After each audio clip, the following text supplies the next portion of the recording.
Olom Deniwami. Peace, my family. And I first, of course, would like to welcome each and all to lesson 407.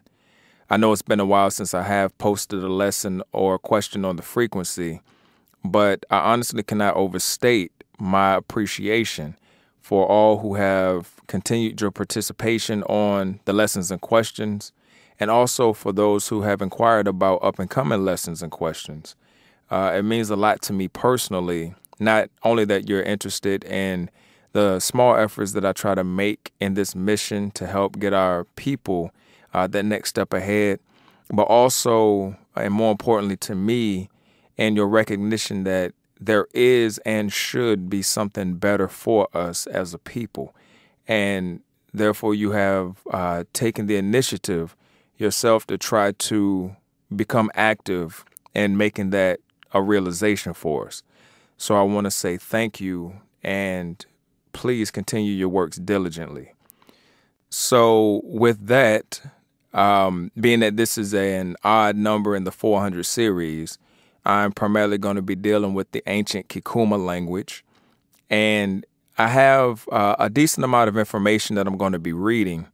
And although I'm not going to post everything that I read in the videos themselves, I'm going to post the key points and most important bits of information so you can follow along.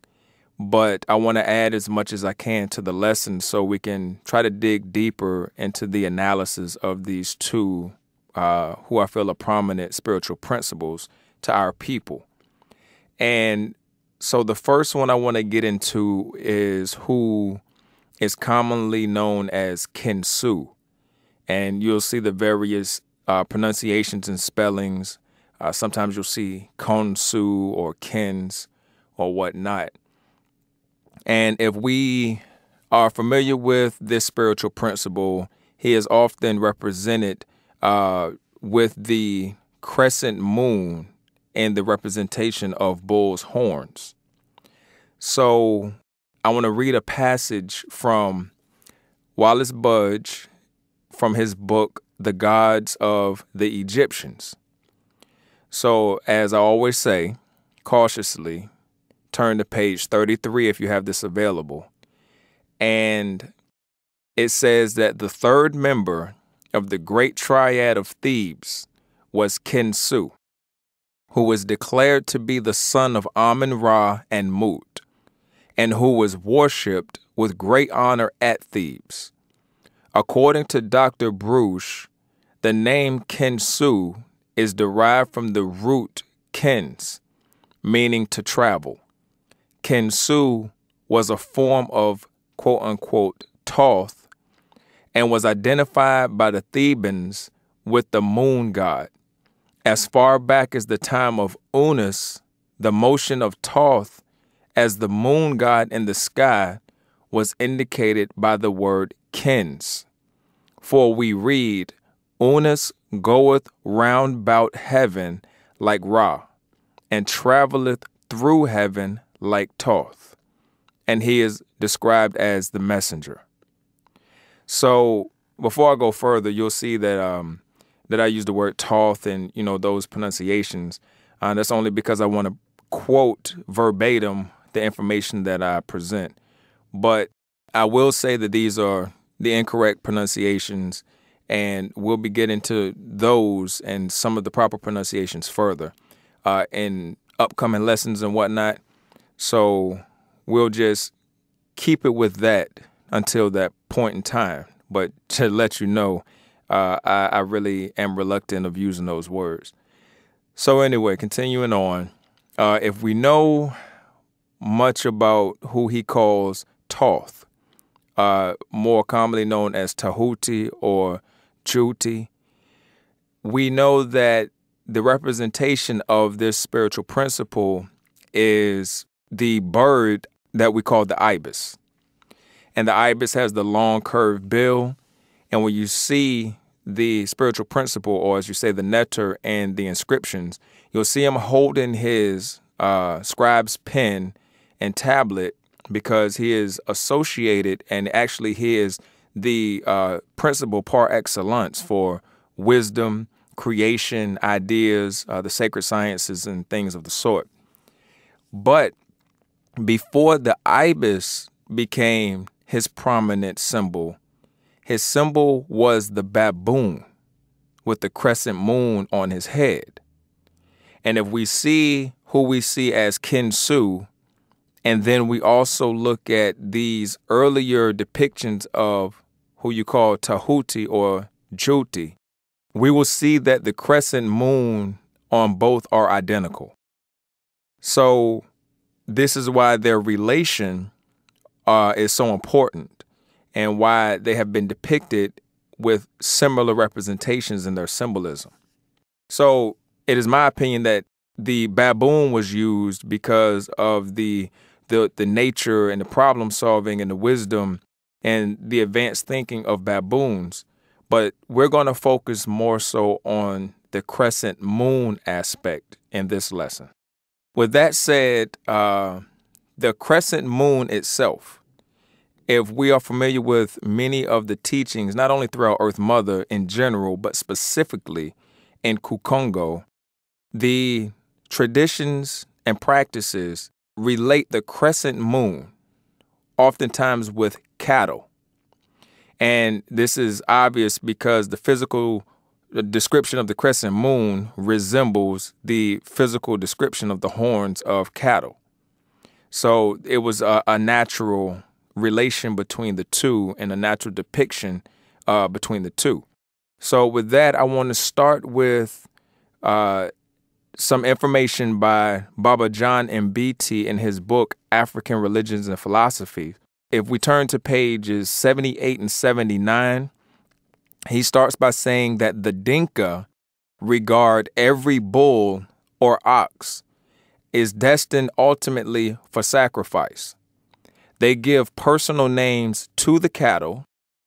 Before one is killed, they announce to it the important and necessary purpose for which it is victimized, and compensate for its death by naming the next child after it, thus preserving its memory.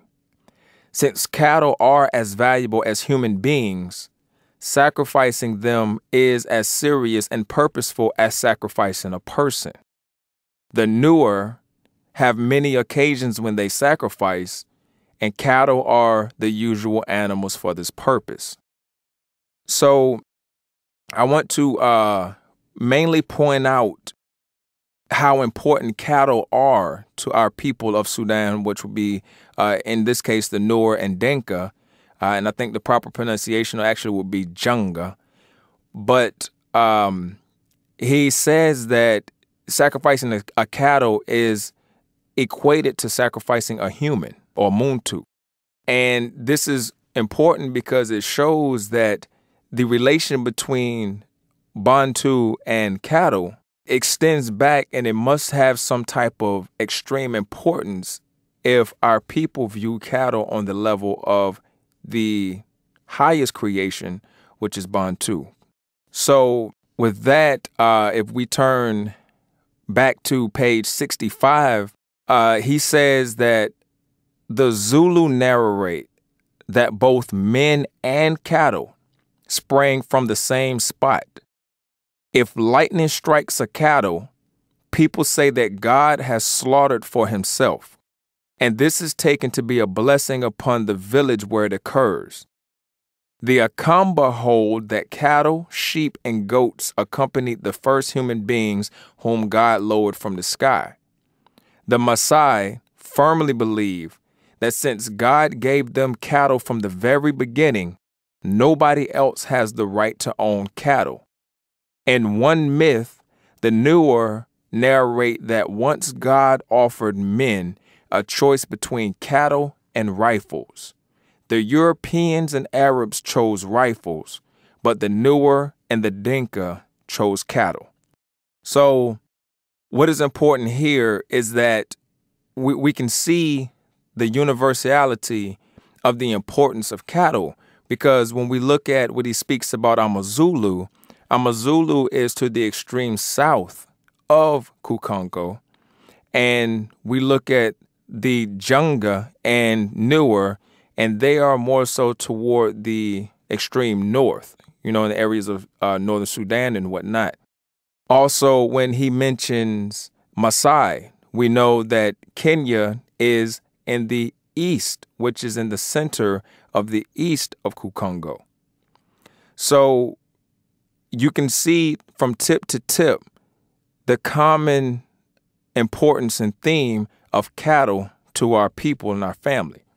Moving on, I want to quote a passage by an author, and if he's of the Jung people, and if I mispronounce his name, please correct me, because I would like to know the proper pronunciation. And out of all respect, I want to make sure I get the pronunciation correct.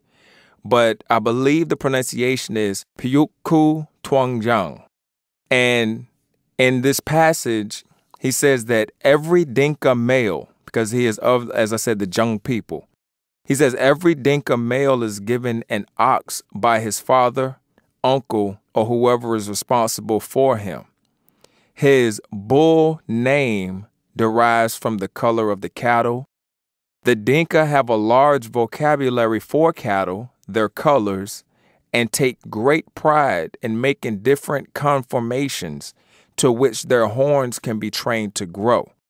So, being of the culture and tradition of the Jung people, what he's saying is that what he calls the bull name, as again mentioned by the great John Mbiti, the name of the cattle and bull is so important that the children are named after them.